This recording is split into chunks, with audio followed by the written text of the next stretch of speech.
ಸಿದ್ದರಾಮಯ್ಯ ಸರ್ಕಾರ ಸಾಲ ಮಾಡದೆ ತೀರಿಸು, ನಮ್ಮ ಸಾಲ ತೀರಿಸು, ನಿರುದ್ಯೋಗ ಇಲ್ಲ ಅಂದ್ರೂ ಪರವಾಗಿಲ್ಲ ತಿರ್ಕೊಂಡ್ ತಿನ್ನು, ಆಮೇಲೆ ನಿನಗೆ ಬರುವಂತ ಸಂಬಳ 15 ದಿವಸಕ್ಕೆ ಆದ್ರೂ ಸಹ ಅವನಿಗೆ ಜೈಕರ್ ಹಾಕೊಂಡು ಜೀವನ ಮಾಡು. ನೋಡಿ, ಎಲ್ಲಿವರೆಗೂ ನೀವು ಓಟ್ ಹಾಕೋ ದಿವಸ ನಾನು ನನ್ನ ಮಕ್ಕಳಿಗೋಸ್ಕರ ಓಟ್ ಹಾಕ್ತಾ ಇದ್ದೀನಿ ಅಂತ ಒಬ್ಬ ವ್ಯಕ್ತಿಗಳಲ್ಲಿ ಬರೋದಿಲ್ವಾ? ನಾನು ಹಾಕೋ ಓಟು ಡಿ ಕೆ ಶಿವಕುಮಾರ್ಗೆ, ನಾನು ಹಾಕೋ ಓಟು ಒಕ್ಕಲಿಗರಿಗೆ, ನಾನು ಹಾಕೋ ಓಟು ಲಿಂಗಾಯತರಿಗೆ, ನಾನು ಹಾಕೋ ಓಟು ಮುಸ್ಲಿಮರಿಗೆ, ನಾನು ಹಾಕೋ ಓಟು ದೇಶಕ್ಕೆ. ದೇಶ ಅಂದ್ರೆ ನೀವೇ, ನಿಮ್ಮದೇ ನಗ್ನತೆ ಇದ್ದಾಗ ದೇಶನಲ್ಲಿ ಕಾಪಾಡಕ್ಕಾಗತ್ತೆ? ದೇಶದ ಹೆಸರಲ್ಲಿ ದಿವಾಳಿ ಮಾಡ್ತಾ ಇದ್ದಾರೆ. ಈಗ ಏಪ್ರಿಲ್ 1ನೇ ತಾರೀಕಿಂದ ಟೋಲ್ ರೇಟು ಕೂಡ ಜಾಸ್ತಿ ಆಗ್ತಾ ಇದೆ. ನಮ್ಮ ದುಡಿಮೆನೂ ಕೂಡ ಜಾಸ್ತಿ ಆಗಿದೆ ಅನ್ಕೋತೀನಿ. ಯಾಕೆಂದ್ರೆ ಅಷ್ಟೊಂದು ದುಡಿತಾ ಇದೀವಿ, ಅಷ್ಟೊಂದು ಟೋಲ್ ಕಟ್ತಾ ಇದೀವಿ ಅಂತ ಅರ್ಥ. ಏನಂತೀರಾ ಸರ್ ಇದು? ಖಂಡಿತವಾಗಿ ದುಡಿಮೆ ಅನ್ನೋದು ಬಿಟ್ಟಾಕಿ ನಿರುದ್ಯೋಗದ ಸಮಸ್ಯೆ ಅತಿ ಹೆಚ್ಚಾಗಿದೆ. ಇವತ್ತು ಧಾರವಾಡ ಹುಬ್ಳಿನಲ್ಲಿ ಸರ್ಕಾರಿ 2.25 ಲಕ್ಷ ಸರ್ಕಾರಿ ಪೋಸ್ಟ್ಗಳನ್ನು ಪೋಸ್ಟ್ ಮಾಡಿ ಅದನ್ನು ಭರ್ತಿ ಮಾಡಿ ಅಂತ ಬೀದಿಗೆ ಬಂದು ಲಾಠಿ ಚಾರ್ಜು ಒದೆ ತಿಂದು ಹೋದಂಥ ಹುಡುಗರನ್ನ ನಾವೆಲ್ಲ ನೋಡಿದ್ದೀವಿ. ಏಪ್ರಿಲ್ 1ರಿಂದ ಈ ಟೋಲ್ ಗೇಟ್ಗಳನ್ನು ಜಾಸ್ತಿ ಇನ್ಕ್ರೀಸ್ ಮಾಡ್ತಾ ಇದ್ದಾವೆ ಅಂತ ನಾವು ಕೂಡ ಓದ್ವಿ. ಈಗ ಏನಾಗಿದೆ ಅಂತಂದರೆ, ಜನರಿಗೆ ಅವೇರ್ನೆಸ್ ಒಂದು ಕಡೆ ಆಯಿತು ಅಂತಂದರೆ ಇದನ್ನೆಲ್ಲ ಪ್ರಶ್ನೆ ಮಾಡೋವಂಥ ಕೆಲಸವನ್ನು ಐ ಥಿಂಕ್ ಜನ ಮಾಡಿದಾಗ ಮಾತ್ರ ಬದಲಾವಣೆ ಆಗುತ್ತೆ. ಕಾರಣ ಯಾಕೆ ಅಂತಂದರೆ, ನಾವು ಹೊಸ ಗಾಡಿ ತೊಗೊಂಡಾಗ 20ರಿಂದ 25%, ಈಗ ಇನೋವಾ ತೊಗೊಂಡ್ರೆ 30 ಲಕ್ಷ ಗಾಡಿ ಅಂತಂದರೆ ಹೆಚ್ಚು ಕಮ್ಮಿ 6.5-7 ಲಕ್ಷ ಒಂದು ಇನೋವಾಗೆ ಆ ಜೀವನ ಪರ್ಯಂತ ಅದು ಓಡಾಡಲಿಕ್ಕೆ ನಾವು ಟ್ಯಾಕ್ಸನ್ನು ಕಟ್ತೀವಿ. ಒಂದು ಸತಿ ರೋಡ್ಗೆ ಟ್ಯಾಕ್ಸನ್ನು ಕಟ್ಟರೆ ಮತ್ತು ಟೋಲ್ಗೇಟನ್ನು ಯಾಕೆ ಕಟ್ಟಬೇಕು ಅನ್ನೋದು ಒಂದು ಪ್ರಶ್ನೆ ಆಯಿತು ಅಂತಂದರೆ, ಆಮೇಲೆ ನಾವು ಕಟ್ಟಿರುವಂಥ ಟೋಲ್ಗೇಟ್ಗಳು ಸುರಕ್ಷಿತವಾಗಿದೆಯಾ, ಆ ರಸ್ತೆಗಳಲ್ಲಿ ಜನ ಸುರಕ್ಷಿತವಾಗಿದ್ದಾರಂತೆ ಏನೂ ಬೇಡ. ನ್ಯಾಷನಲ್ ಕ್ರೈಮ್ ರೆಕಾರ್ಡ್ ಬ್ಯೂರೋ ತೆಗೆದು ನೋಡಿಬೇಕಾರೆ ಪ್ರತಿ ವರ್ಷ ಅಂದಾಜು 1,80,000ದಿಂದ 2 ಲಕ್ಷ ಜನ ಈ ಒಂದು ಟೋಲ್ಗೇಟ್ ರಸ್ತೆಗಳಲ್ಲಿ, ಅಸುರಕ್ಷಿತ ರಸ್ತೆಗಳಲ್ಲಿ ಸಾಯ್ತಾ ಇದ್ದಾರೆ. ಪ್ರತಿದಿನ ಅಂದಾಜು 500ಕ್ಕೂ ಹೆಚ್ಚು ಜನ ಈ ರಾಷ್ಟ್ರೀಯ ಹೆದ್ದಾರಿಗಳಲ್ಲಿ ಸಾಯ್ತಾ ಇದೆ ಅಂತ ನ್ಯಾಷನಲ್ ಕ್ರೈಮ್ ರೆಕಾರ್ಡ್ ಬ್ಯೂರೋ ಹೇಳುತ್ತೆ. ಸೊ ನಮ್ಮ ಪ್ರಶ್ನೆ ಏನಪ್ಪ ಅಂತಂದ್ರೆ, ದುಡ್ಡುಗಟ್ಟುಬಿಟ್ಟು ಸಾಯಕ್ಕೋಸ್ಕರ ಆ ರಸ್ತೆನಲ್ಲಿ ನಾವು ಹೋಗಬೇಕಾಗಿದೆಯಾ? ಆಮೇಲೆ ಸಾಯಕ್ಕೋಸ್ಕರ ನಾವು ಟೋಲ್ಗೇಟ್ ಕಟ್ಟಬೇಕಾಗಿದೆಯಾ? ಆಮೇಲೆ ನೋಡಿ, ಒಂದು ಸತಿ ನೀವು ಟೋಲ್ಗೇಟ್ ಕಟ್ಟಿದ್ರೆ ನಿಮಗೆ ಆ ಟೋಲ್ಗೇಟ್ಗಳು ಸುರಕ್ಷಿತವಾಗಿರಬೇಕು. ಆ ಟೋಲ್ಗೇಟ್ ರಸ್ತೆಗಳಲ್ಲಿ ರಿಫ್ಲೆಕ್ಟರ್ಸ್ ಇರಬೇಕು, ಕ್ಯಾಟೈಸ್ ಇರಬೇಕು, ಸ್ಟ್ರೀಟ್ ಲೈಟ್ ಇರಬೇಕು. ಪ್ರತಿ 5 ಕಿಲೋಮೀಟ್ರಿಗೆ ಒಂದು ಸತಿ ನಿಮಗೆ ಆ್ಯಂಬುಲೆನ್ಸ್ ಇರಬೇಕು, ಟೋಯಿಂಗ್ ವಾಹನಗಳಿರಬೇಕು, ಕುಡಿಯೋಕ್ಕೆ ನೀರು ಮತ್ತು ಅದು ವ್ಯವಸ್ಥೆಗಳನ್ನು ಮಾಡಬೇಕು, ಮಿನಿಮಮ್ ಬೇಸಿಕ್ ಫೆಸಿಲಿಟೀಸ್ ಮೇಂಟೈನ್ ಮಾಡಬೇಕು. ಇದನ್ನು ಯಾವುದೇ ಟೋಲ್ಗೇಟಲ್ಲಿ ನೀವು ನೋಡಲಿಕ್ಕೆ ಸಾಧ್ಯನೇ ಇಲ್ಲ. ಸಾಮಾನ್ಯವಾಗಿ ಮನೆ ನೋಡ್ಬೋದು ನಾವು, ಈವನ್ ಆ ಸೆಂಟ್ರ್ ಮೀಡಿಯನ್ ಇದೆಯಲ್ಲ, ಆಲ್ಮೋಸ್ಟ್ ರೋಡ್ಗಿಂತ ಫ್ಲ್ಯಾಟಾಗೇ ಇರ್ತದೆ. ಆ ಕಡೆ ಗಾಡಿಯನ್ನು ತಪ್ಪಿತು ಅಂತಂದರೆ ಮನೆ ಸೀಬರ್ಡವರು ಬಸ್ಗೆ ಬಂದು ಹೊಡೆದು ಹೆಚ್ಚು ಕಮ್ಮಿ 8-10 ಜನ ಸಜೀವ ದಾನ ಆಗಿದ್ದು ನೋಡಿದ್ದೀವಿ. ಇವತ್ತು ಕೂಡ ನಾವು ಓಡಾಡ್ತಾ ಇರೋವಂಥ ಈ ರಾಷ್ಟ್ರೀಯ ಹೆದ್ದಾರಿಗಳು ಸುರಕ್ಷಿತವಾಗಿಲ್ಲ, ಅಸುರಕ್ಷತೆಯಿಂದ ತುಂಬಿದೆ. ಈ ಅಸುರಕ್ಷತೆಯಿಂದ ತುಂಬಿರುವಂಥ ಈ ಒಂದು ಟೋಲ್ಗೇಟ್ಗಳನ್ನು ಅಥವಾ ಟೋಲ್ಗೇಟ್ ರಸ್ತೆಗಳನ್ನು ಏಪ್ರಿಲ್ 1ನೇ ತಾರೀಕಿಂದ ಇನ್ಕ್ರೀಸ್ ಮಾಡೋದೇನಿಲ್ಲ. ಈಗ ಆಲ್ರೆಡಿ ನೊಂದಿರೋ ಜನರಿಗೆ ಎಲ್ಲೋ ಒಂದು ಕಡೆ ಬರ್ರೇ ಹೇಳ್ದಂಗೆ ಅನ್ನೋದು ನಮ್ಮ ವಿಚಾರ ಸರ್. ಓಕೆ, ನೀವು ಕೂಡ ಒಂದ್ಸಲಿ ಟೋಲ್ ವಿಚಾರವಾಗಿ ಹೋರಾಟನ ಮಾಡಿದ್ರಿ. ಎಸ್. ಅಂದರೆ ಜನರು ಇದ್ರ ಬಗ್ಗೆ ಮಾತಾಡ್ತಾ ಇಲ್ಲ ಅಂತ ನೀವು ಅನ್ಸುತ್ತೆ? ಜನರಿಗೆ ಮಾತಾಡಲಿಕ್ಕೆ ಅವರು ಪುರುಷತೆ ಕೊಡಲ್ಲ. ಈಗ ನೋಡಿ, ಬರೋವಂಥ ಸಂಬಳ 15 ದಿವಸಕ್ಕೆ ಸಾಲಲ್ಲ. 15 ದಿವಸ ಆದಮೇಲೆ ಅವ್ನು ಸಾಲ ಮಾಡಬೇಕು, ಇಲ್ಲ ಯಾವುದಾದ್ರೂ ಮೀಟ್ರ್ ಬಡ್ಡಿ ಇರೋದು ದುಡ್ಡು ಇಸ್ಕೊಳ್ಬೇಕು. ಅವನ ಚಿಂತೆ ಏನು ಅಂತಂದರೆ, ಸಂಸಾರ ನಡೆಸೋದು ಹೆಂಗೆ, ಮಕ್ಳು ಫೀಸ್ ಕಟ್ಟೋದು ಹೆಂಗೆ, EMI ಕಟ್ಟೋದು ಹೆಂಗೆ, ಸಾಲ ತೀರ್ಸೋದು ಹೆಂಗೆ, ಆಮೇಲೆ ಇದನ್ನು ಜೀವನ ಹೆಂಗೆ ಮಾಡಲಿ, ಅವನ ಭವಿಷ್ಯವೇ ಸಾಲವಾಗಿರೋದ್ರಿಂದ ದೇಶದ ಸಾಲ 217 ಲಕ್ಷ ಕೋಟಿ BJP ಮಾಡಿಟ್ಟವ್ರೆ. ರಾಜ್ಯದಲ್ಲಿ ಕಾಂಗ್ರೆಸ್ ಅವರು 8 ಲಕ್ಷ ಕೋಟಿ ಸಾಲ ಮಾಡಿಟ್ಟಿದ್ದಾರೆ. ಈ ಕೇಂದ್ರ ಸರ್ಕಾರ ಸಾಲ ಅಂತ ಜನ ತೀರಿಸ್ಬೇಕು, ರಾಜ್ಯ ಸರ್ಕಾರ ಸಾಲನ ಜನ ತೀರಿಸ್ಬೇಕು, ಜೊತೆಲಿ ಅವರಿರೋ ಸಾಲನೂ ತೀರಿಸ್ಬೇಕಾಗಿದೆ. ಇವತ್ತು ಟನ್ಗಟ್ಟಲೆ ದುಡ್ಡು, ಟನ್ಗಟ್ಟಲೆ ಚಿನ್ನಗಳನ್ನು ರಾಜಕಾರಣಿಗಳು, ಭ್ರಷ್ಟಾಧಿಕಾರಿಗಳ ಹತ್ರ ಬಿಟ್ಟರೆ ಜನರ ಜೀವನ ಹತ್ರ ಇರೋದು ಬರೀ ನೋವಿದೆ, ಅವರಲ್ಲಿ ಖುಷಿ ಇಲ್ಲ ಜನರ ಹತ್ರ. ಇಂಥ ಸಮಯದಲ್ಲಿ ಒಂದು ರೀತಿಯ ಡಕಾಯಿತಿ ಕೆಲಸವನ್ನು ರಾಷ್ಟ್ರೀಯ ಹೆದ್ದಾರಿ ಪ್ರಾಧಿಕಾರ ಮಾಡ್ತಾ ಇದೆ. ಇದನ್ನು ಕೈ ಬಿಡಬೇಕು. ಈಗ ಸಿದ್ದರಾಮಯ್ಯನನ್ನು ಕ್ರಿಟಿಸೈಸ್ ಮಾಡೋವಂಥ BJPಯವರು ಈ ಅತಿ ಹೆಚ್ಚಿನ BJP MP ಗಳನ್ನು ಗೆಲ್ಲಿಸಿರುವಂಥ ಕರ್ನಾಟಕದಲ್ಲಿ ಯಾಕೆ ಕೇಂದ್ರ ಸರ್ಕಾರವನ್ನು ಇದನ್ನು ಕೇಳಿ ಜನ ಬಡತನದಲ್ಲಿದ್ದಾರೆ, ಜನ ನರಳಾಟದಲ್ಲಿದ್ದಾರೆ, ಜನ ನಿರುದ್ಯೋಗದಲ್ಲಿದ್ದಾರೆ, ಜನರ ಹತ್ರ ಕೆಲಸ ಇಲ್ಲ, ಸಂಬಳ ಇಲ್ಲ, ಬರೋ ಸಂಬಳ ಸಾಲ್ತಾ ಇಲ್ಲ, ಬೆಲೆ ಏರಿಕೆ, ವಿಷದ ಪದಾರ್ಥಗಳನ್ನು ತಿನ್ಕೊಂಡು ಬದುಕ್ತಾ ಇದ್ದೀವಿ. ಇಷ್ಟೆಲ್ಲ ಸಮಸ್ಯೆ ಜೊತೆಯಲ್ಲಿ ಈಗ ಟೋಲ್ಗೇಟ್ ರೇಟ್ಗಳನ್ನು ಜಾಸ್ತಿ ಮಾಡ್ತಾ ಇರೋದು ಒಂದು ಲೂಟಿಕೋರತನದ ಒಂದು ಪರಮಾವಧಿ ಅಂತ ನಮಗನ್ಸುತ್ತೆ. ಈಗ ಸರ್, ಆಲ್ರೆಡಿ ನೀವು ಹೇಳ್ದಂಗೆ ಕೂಡ ಅಲ್ಲಿ ವ್ಯವಸ್ಥಿತವಾಗಿಲ್ಲ ಯಾವುದನ್ನು ಕೂಡ. ಬಟ್ ಇರೋದ್ರಲ್ಲೇ ಕಡಿಮೆ ಮಾಡೋದನ್ನು ಬಿಟ್ಟು ಜಾಸ್ತಿ ಮಾಡ್ತಾ ಇದ್ದಾರೆ. ಸರ್ವಿಸ್ ರೋಡ್ ಕೊಡ್ತಾ ಇಲ್ಲ, ಏನೂ ಕೊಡ್ತಾ ಇಲ್ಲ. ಬಟ್ ಹೀಗಾದರೆ ಒಬ್ಬ ಮನುಷ್ಯ ಅಥವಾ ಒಬ್ಬ ಜನ ಯಾವ ರೀತಿ ಬದುಕಬೇಕು ಸರ್? ಬದುಕಬೇಕಾ ಸಾಯ್ಬೇಕಾ? ಅಲ್ಲ ಜನ ಸಾಯ್ತಾ ಇದ್ದಾರೆ, ಸತ್ತು ಬಿಟ್ರೆ ಒಂದು ರೀತಿ ಪರವಾಗಿಲ್ಲ, ಒಂದೇ ರೀತಿ ಹೊಟ್ಟೋಗ್ಬಿಡುತ್ತೆ. ಈ ನರಳಾಟ ಇದೆಯಲ್ಲ, ಪ್ರತಿದಿನ ಸಾಯೋದಂತಿದೆಯಲ್ಲ, ಇದು ಕರ್ನಾಟಕಕ್ಕೆ ಬೇಕಾಗಿರೋದು ಒಬ್ಬ CM ಬೇಕಾಗಿದ್ದಾನೆ, ಒಬ್ಬ 224 MLAಗಳು ಬೇಕಾಗಿದೆ.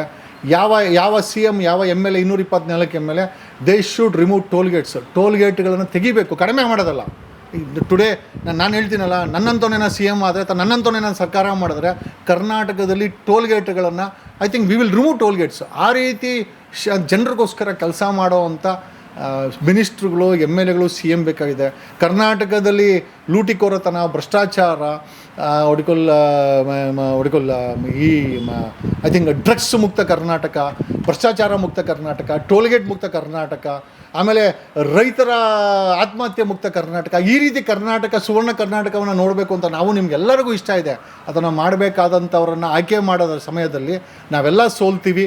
ಆಮೇಲೆ ನಮಗೊಂದು ಆಲ್ಟರ್ನೇಟಿವ್ ಇಲ್ಲ, ಇನ್ಕ್ಲೂಡಿಂಗ್ ನಾನು ಹೇಳ್ತಾ ಇದ್ದೀನಿ, ನಮಗೊಂದು ಆಲ್ಟರ್ನೇಟಿವ್ ಇಲ್ಲ. ಇದೇ BJP, ಕಾಂಗ್ರೆಸ್, JDS ಇವ್ರು ಯಾರ ಗಾಡಿಗಳಿಗೂ ಕೂಡ ಯಾವನು ಕೂಡ ಟೋಲ್ಗೇಟ್ ಕಟ್ಟಲ್ಲ, ಯಾರೂ ಕೂಡ ಟೋಲ್ಗೇಟ್ ನಿಲ್ಲಿಸಲ್ಲ.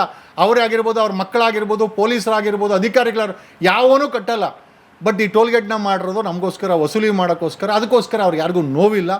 2028ಕ್ಕೆ ನಿಜವಾಗ್ಲೂ ಒಂದು ಒಳ್ಳೆಯ ಸರ್ಕಾರ ನಾವೆಲ್ಲ ಆಯ್ಕೆ ಮಾಡಿ ಕರ್ನಾಟಕ ಟೋಲ್ಗೇಟ್ ಮುಕ್ತ ಆಗಬೇಕು ಅಂಥ ಒಂದು ಶಪಥವನ್ನು, ಅಂಥ ಒಂದು ಸರ್ಕಾರವನ್ನು, ಅಂಥ ಒಂದು ವ್ಯಕ್ತಿಗಳನ್ನು ನಾವು ಆಯ್ಕೆ ಮಾಡಬೇಕಾಗಿದೆ. ಆ ಪ್ರಕ್ರಿಯೆಯನ್ನು ನಾವು ಕೂಡ ಮಾಡಬೇಕಾಗಿದೆ, ನಮ್ಮದು ಕೂಡ ಜವಾಬ್ದಾರಿ ಇದೆ. ಸರ್ ಅದೇ ಹೇಳಿದ್ರಿ, ಈಗ ನೀವು ಹೇಳ್ತೀರಾ ಸರ್, ಇರೋರೇ 3 ಜನ, ಕದ್ದವ್ರು ಯಾರು ಅಂತ. ಹೌದು, ಆ ಥರ ಆಗಿದೆ ಈಗ. ಅಲ್ಲ, ಇರೋರು 3 ಜನ, ಕಳ್ತನ ಮಾಡ್ತಾರೋರು 3 ಜನ ಅಂದ್ರೇ. ಇಲ್ಲಿ ನೋಡಿ, ನಾವು ಜಸ್ಟ್ ಎಲ್ಲರೂ ಹೇಳ್ತಾರೆ ಇವನು ಆ ಜಾತಿ, ಇವನು ಸಾಬ್ರು, ಕ್ರಿಶ್ಚಿಯನ್ಸು, ಗೌಡ್ರು, ಲಿಂಗಾಯತರು ಅಂತ. ನಾನು ಹೇಳ್ತೀನಿ, ಇರೋನು ಒಂದು ಸೆಗ್ಮೆಂಟು, ಇಲ್ದೋನೊಂದು ಸೆಗ್ಮೆಂಟು, ಎರಡೇ ಜಾತಿ ಇರೋದಿಲ್ಲ. ಒಂದು 3% ರಾಜಕಾರಣಿಗಳು, ಅಧಿಕಾರಿಗಳು, ಲೂಟಿಕೋರರು, ಬಕೆಟ್ಗಳು, ವ್ಯಾಪಾರಿಗಳಿದ್ದಾರೆ. ಅಂದರೆ ಅವ್ರ ಹತ್ರ ಎಲ್ಲ ಇದೆ. ಅವ್ರ ಹತ್ರ ಇಂಪೋರ್ಟೆಡ್ ಕಾರ್ಸ್ ಇದೆ, ಅವ್ರ ಹತ್ರ ಸದಾಶಿವದಲ್ಲಿ ಮನೆ ಇದೆ, 1000 ಕೋಟಿ ಡಿಕ್ಲೇರ್ ಮಾಡವ್ರೆ, HAL ಒಂದು ಅರ್ಧ ಡಜನ್ ಹೆಲಿಕಾಪ್ಟರ್ ನಿಲ್ಲಿಸವ್ರೆ, ಈ ಸರ್ಕಾರಿ ಜಮೀನುಗಳನ್ನ ಮಾರ್ತಾ ಅವ್ರೆ, ಬರೀ ಜನರನ್ನ ನೋವು ತಳ್ತಾ ಇದ್ದಾರೆ. ಇದೊಂದು ಸೆಗ್ಮೆಂಟು. ಇದು ಪೊಲೀಸ್ ಆಗಿರ್ಬೋದು, ಅಧಿಕಾರಿಗಳಿರ್ಬೋದು. ಇನ್ನೊಂದು ಸೆಗ್ಮೆಂಟು ಅಂತಂದರೆ 97% ಕೇಂದ್ರ ಸರ್ಕಾರ ಸಾಲ ಮಾಡದೆ ತೀರಿಸು, ರಾಜ್ಯ ಸರ್ಕಾರ, ಸಿದ್ದರಾಮಯ್ಯ ಸರ್ಕಾರ ಸಾಲ ಮಾಡದೆ ತೀರಿಸು, ನಮ್ಮ ಸಾಲ ತೀರಿಸು, ನಿರುದ್ಯೋಗ ಇಲ್ಲ ಅಂದರೂ ಪರವಾಗಿಲ್ಲ ತಿರ್ಕೊಂಡು ತಿನ್ನು, ಆಮೇಲೆ ನಿನಗೆ ಬರೋವಂಥ ಸಂಬಳ 15 ದಿವಸಕ್ಕೆ ಆದರೂ ಸಹ ಇವನಿಗೆ ಜೈಕಾರ ಹಾಕೊಂಡು ಜೀವನ ಮಾಡು. ನೋಡಿ, ಎಲ್ಲಿವರೆಗೂ ನೀವು ಓಟ್ ಹಾಕೋ ದಿವಸ ನಾನು ನನ್ನ ಮಕ್ಕಳಿಗೋಸ್ಕರ ಓಟ್ ಹಾಕ್ತಾ ಇದ್ದೀನಿ ಅಂತ ಒಬ್ಬ ವ್ಯಕ್ತಿಗಳಲ್ಲಿ ಬರೋದಿಲ್ವೋ, ನಾನು ಹಾಕೋ ಓಟು DK ಶಿವಕುಮಾರನ್ಗೆ, ನಾನು ಹಾಕೋ ಓಟು ಒಕ್ಕಲಿಗರಿಗೆ, ನಾನು ಹಾಕೋ ಓಟು ಲಿಂಗಾಯತರಿಗೆ, ನಾನು ಹಾಕೋ ಓಟು ಮುಸ್ಲಿಮರಿಗೆ, ನಾನು ಹಾಕೋ ಓಟು ದೇಶಕ್ಕೆ. ದೇಶ ಅಂದರೆ ನೀವೇ. ನಿಮ್ಮದೇ ನಗ್ನತೆ ಇದ್ದಾಗ ದೇಶನಲ್ಲಿ ಕಾಪಾಡೋಕ್ಕಾಗತ್ತೆ? ದೇಶದ ಹೆಸರಲ್ಲಿ ದಿವಾಳಿ ಮಾಡ್ತಾ ಇದ್ದಾರೆ, ರಾಷ್ಟ್ರೀಯತೆ ಹೆಸರಲ್ಲಿ ದಿವಾಳಿ ಮಾಡ್ತಾ ಇದ್ದಾರೆ, ವಂಶ ಪರಂಪರೆ ಆಡಳಿತದಲ್ಲಿ ನಿಮ್ಮನ್ನು ಲೂಟಿ ಮಾಡ್ತಾ ಇದ್ದಾರೆ, 1000 ಕೋಟಿ ಡಿಕ್ಲೇರ್ ಮಾಡ್ತಾ ಇದ್ದಾರೆ. ನನಗಿರೋವಂಥ ಮಾಹಿತಿ ಪ್ರಕಾರ 224 MLAಗಳಲ್ಲಿ 99% they are literally corrupt criminals, ಲೂಟಿಕೋರರು ಅನ್ನೋದು ನನಗೆ ಹೇಳೋಕ್ಕೆ ನನಗೇನೂ ಸಮಸ್ಯೆ ಇಲ್ಲ. ಆಮೇಲೆ ಜೊತೆಯಲ್ಲಿ ಒಬ್ಬೊಬ್ಬ MLAಗಳ ಹತ್ರ ಕಂಟೈನರ್ ಗಟ್ಟಲೆ ಹಣವನ್ನು ಸ್ಟಾಕ್ ಮಾಡಿದ್ದಾರೆ. ಇವತ್ತು ಹಣ ಬಿಟ್ಟು ಜೊತೆಯಲ್ಲಿ ಹಣ ಇಡಲಿಕ್ಕೆ 1 ಕೋಟಿ ರೂಪಾಯಿ ಹಣ ಇಡಲಿಕ್ಕೆ ಸಿಕ್ಕಾಪಟ್ಟೆ ನಿಮಗೆ ಜಾಗ ಬೇಕಾಗತ್ತೆ. ಇವತ್ತು ಅದಕ್ಕೂ ಕೂಡ ಒಂದು ಕಾಂಪ್ಯಾಕ್ಟ್ ವ್ಯವಸ್ಥೆ ಮಾಡಿದ್ದಾರೆ. ರಾಮಚಂದ್ರನ ಮಗಳು ಗೋಲ್ಡ್ ಸ್ಮಗ್ಲಿಂಗಲ್ಲಿ ಸಿಕ್ಕಾಕೊಂಡ್ಲು. ಈ ಗೋಲ್ಡ್ ಸ್ಮಗ್ಲಿಂಗು ಯಾಕೆ ನಮ್ಮ ದೇಶದಲ್ಲಿ ನಡೀತದೆ, ಗೋಲ್ಡ್ ಯಾಕೆ ರೇಟ್ ಜಾಸ್ತಿ ಆಗಿದೆ ಅಂತಂದರೆ, ಕದ್ದಿರೋವಂಥ ಹಣವನ್ನೆಲ್ಲ ಇವರು ಗೋಲ್ಡ್ ಕನ್ವರ್ಟ್ ಮಾಡಿ ಇಟ್ಕೊತಾ ಇದ್ದಾರೆ. ನನಗಿರೋ ಮಾಹಿತಿ ಪ್ರಕಾರ ಕರ್ನಾಟಕದಲ್ಲಿ ಒಬ್ಬ ರಾಜಕಾರಣಿ ಹತ್ರ 1000 ಟನ್ ಚಿನ್ನ ಸ್ಟಾಕ್ ಮಾಡಿದ್ದಾರಂತೆ. ಜಸ್ಟ್ ಇಮ್ಯಾಜಿನ್, 1000 ಟನ್ ಚಿನ್ನ ಒಬ್ಬ ರಾಜಕಾರಣಿ ಹತ್ರ ಇದೆ. ಅಂದರೆ ಎಲ್ಲ ರಾಜಕಾರಣಿಗಳ ಹತ್ರ ಟನ್ಗಟ್ಟಲೆ ಚಿನ್ನ ಸ್ಟಾಕ್ ಇದೆ, ಕಂಟೈನರ್ ಗಟ್ಟಲೆ ಹಣ ಇದೆ ಅಂತ ನಮಗೆಲ್ಲರಿಗೂ ಗೊತ್ತಿದೆ.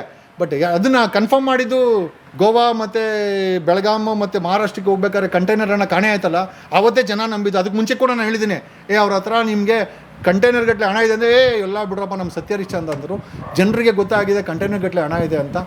ಈ ಲೂಟಿಕೋರರು ಇವತ್ತು ಬದಲಾವಣೆ ಮಾಡಬೇಕಾದಂಥ ಜವಾಬ್ದಾರಿ ನಮ್ಮದಿದೆ. ನಮ್ಮ ದೇಶವನ್ನು ಲೂಟಿ ಮಾಡಿಬಿಟ್ಟಿದ್ದಾರೆ, ನಮ್ಮ ದೇಶವನ್ನು ಬಡತನ ಮಾಡಿಟ್ಬಿಟ್ಟಿದ್ದಾರೆ, ನಮ್ಮ ದೇಶವನ್ನು ಹ್ಯಾಂಡಿಕ್ಯಾಪ್ ಮಾಡಿಬಿಟ್ಟಿದ್ದಾರೆ, ರಾಜ್ಯವನ್ನು ಹ್ಯಾಂಡಿಕ್ಯಾಪ್ ಮಾಡಿಬಿಟ್ಟಿದ್ದಾರೆ. ಜನರು ಪ್ರಶ್ನೆ ಮಾಡೋವಂಥ ಸಮಸ್ಯೆ ಇಲ್ಲ. ನಮ್ಮಂಥವ್ರು ಯಾರನ್ನ ಪ್ರಶ್ನೆ ಮಾಡಿದ್ರೆ ಕೇಸ್ಗಳು ಹಾಕೋದು, ನಾವು ಕೂಡ ಅದನ್ನು ಅದೇ ರೀತಿ ಹೋರಾಟ ಮಾಡ್ತಾರೆ. ಜನ ಯಾಕೆ ಪಾಪ ಪ್ರಶ್ನೆ ಮಾಡಲ್ಲ ಅಂತಂದರೆ, ಈ ಪೊಲೀಸವ್ರನ್ನ ಬಿಟ್ಟು ಎದುರಿಸೋದು, ಬೆದರಿಸೋದು, ಸುಳ್ಳು ಕೇಸ್ ಹಾಕೋದು, ರೌಡಿ ಶೀಟ್ರ್ ಓಪನ್ ಮಾಡೋದು, ಗಂಡಂದ್ರ ಮೇಲೆ ರೌಡಿ ಶೀಟ್ರ್ ಹಾಕೋದು, ಹೆಂಡತಿಗಳನ್ನು IB ಕರೆಯೋದು, ಈ ಒಂದು ಪರಿಸ್ಥಿತಿಗೆ ನಾವು ಬಂದು ನಿಂತ್ಕೊಂಡಿದ್ದೀವಿ. ಪ್ರಶ್ನೆ ಮಾಡಬೇಕಾಗಿದೆ, ಎಲ್ಲಿಗೆ ಬಂತು, ಯಾರಿಗೆ ಬಂತು 47ರ ಸ್ವಾತಂತ್ರ್ಯ ಅಂತಂದಂಗೆ. ಹಾಗೆ ಮುಖವಾಡ ಹಾಕ್ಕೊಂಡು ರಾಜಕೀಯ ಮಾಡ್ತಾರಂಥ ರಾಜಕಾರಣಿಗಳನ್ನು ಐ ಥಿಂಕ್ ಉಗಿದು ಓಡಿಸ್ಬೇಕಾದಂಥ ಪರಿಸ್ಥಿತಿ 2028 2028ಗೆ ಜನ ಮಾಡ್ತಾರೆ, ಮಾಡಬೇಕಾದಂಥ ಪರಿಸ್ಥಿತಿ ಇದೆ ಅಂತ ಈ ಮೂಲಕ ನಾನು ಐ ಥಿಂಕ್ ನಾವು ಆಶಾ ಭಾವನೆಗಳನ್ನು ಇಟ್ಕೊಂಡು ಬದಲಾವಣೆ ಸುವರ್ಣ ಕರ್ನಾಟಕ ಆಗುತ್ತೆ ಅಂತ ನಮಗೆಲ್ಲ ನಂಬಿಕೆ ಇದೆ. ಮಾಡ್ತೀವಿ, ನಾವು ಲೀಡ್ ಮಾಡ್ತೀವಿ, ಇಲ್ಲಿವರೆಗೂ ಪ್ರಶ್ನೆ ಮಾಡಿದ್ದೀವಿ. ಇನ್ನು ಮುಂದೆ ಒಂದು ರಾಜಕೀಯ ಆಲ್ಟರ್ನೇಟಿವ್ನ ತೊಗೊಂಬರ್ತೀವಿ. ಡೆಫಿನೆಟ್ಲಿ ಕರ್ನಾಟಕದಲ್ಲಿ ಟೋಲ್ ಗೇಟ್ ಇರಬಾರ್ದು, ಡೆಫಿನೆಟ್ಲಿ ಕರ್ನಾಟಕದಲ್ಲಿ ಡ್ರಗ್ಸ್ ಇರಬಾರ್ದು, ಡ್ರಗ್ಸ್ ಮುಕ್ತ ಕರ್ನಾಟಕ, ರೇಪ್ ಮುಕ್ತ ಕರ್ನಾಟಕ, ಭ್ರಷ್ಟಾಚಾರ ಮುಕ್ತ ಕರ್ನಾಟಕ, ರೈತರ ಆತ್ಮಹತ್ಯೆ ಮುಕ್ತ ಕರ್ನಾಟಕ, ಇದೆಲ್ಲ ನಾವು ನೋಡಬೇಕು ಅಂತ ಅದನ್ನೇ ಸುವರ್ಣ ಕರ್ನಾಟಕ ಅಂತ ಪದಗಳಲ್ಲಿ ಬರೆಯೋದಲ್ಲ. ಜನರ ಜೇಬಲ್ಲಿ ದುಡ್ಡು ಇರಬೇಕು, ಜನರ ಬ್ಯಾಂಕಲ್ಲಿ ದುಡ್ಡು ಇರಬೇಕು, ಅವ್ರ ಮುಖದಲ್ಲಿ ಕಳೆ ಇರಬೇಕು. ಅವ್ರ ಮುಖದಲ್ಲಿ ಯಾರೋ ಒಬ್ಬರು ಕೇಳಿದ್ರು, ನಿಜವಾದಂಥ ಇದು ಫಿನ್ಲ್ಯಾಂಡು ಇಡೀ ಪ್ರಪಂಚದಲ್ಲಿ ಫಿನ್ಲ್ಯಾಂಡು ಅತಿ ಖುಷಿಯಾಗಿರುವಂಥ ದೇಶ ಅಂತೆ. ಆ ಫಿನ್ಲ್ಯಾಂಡ್ ಪ್ರಧಾನಮಂತ್ರಿನ ಭಾರತದಲ್ಲಿ ಯಾರೋ ಒಬ್ಬರು ರಿಪೋರ್ಟ್ರು ಅವ್ರನ್ನ ಐ ಥಿಂಕ್ ಪ್ರಶ್ನೆ ಮಾಡ್ತಾರೆ, ಅಂದರೆ ಅತಿ ಖುಷಿ ಅಂತ ಹೇಳ್ತಿರಲ್ಲ, ಇದಕ್ಕೆ ಒಂದು ಅರ್ಥ ಕೊಡೋಕ್ಕಾಗತ್ತಾ ಅಂತ. 10 ವರ್ಷ ದುಡ್ದಿಲ್ಲ ಅಂತಂದರು, 10 ವರ್ಷ ಆ ದೇಶದ ನಾಗರಿಕ ದುಡ್ದಿಲ್ಲ ಅಂತರೂ ಕೂಡ ಚಿಂತೆ ಮಾಡೋ ಅವಶ್ಯಕತೆ ಇಲ್ಲಂತೆ. ಅಷ್ಟು ಆರ್ಥಿಕತೆ ಅಂದರೆ ಯಾವನೋ 1400 ಕೋಟಿ 500 ಕೋಟಿ ಡಿಕ್ಲೇರ್ ಮಾಡೋದಲ್ಲ, ಅದಲ್ಲ ದೇಶದ ಸುವರ್ಣ ಕರ್ನಾಟಕ ಅಂತ, ಅದಲ್ಲ. ಜನರ ಜೇಬಲ್ಲಿ 10 ವರ್ಷ ಜನರ ಜೇಬಲ್ಲಿ, ಜನರ ಮನೆಯಲ್ಲಿ, ನಮ್ಮ ಹೆಣ್ಣುಮಕ್ಕಳು ಅಡುಗೆ ಮನೇಲಿ ಇಟ್ಟಿರೋ ಖಾರದ ಪುಡಿ ಡಬ್ಬದಲ್ಲಿ, ಉಪ್ಪಿನ ಡಬ್ಬದಲ್ಲಿ ದುಡ್ಡು ಅಂದರೆ ಸುತ್ತಾಡಬೇಕು. ನಾವು ಒಂದು ವರ್ಷ ದುಡ್ದಿಲ್ಲ ಅಂದರೂ ಕನಿಷ್ಠ 10 ವರ್ಷ ಅಂತ ಫಿನ್ಲ್ಯಾಂಡ್ ಹೇಳುತ್ತೆ. ನಾವಿವತ್ತು ಒಂದು ದಿವಸಕ್ಕೂ ಕೂಡ ಸ್ಟಾಕ್ ಇರೋ ಅಂಥ ಹಣ ನಮ್ಮ ಹತ್ರ ಇಳಿದಿಲ್ಲ. ಅಷ್ಟು ಲೂಟಿ ಮಾಡಿದ್ದಾರೆ.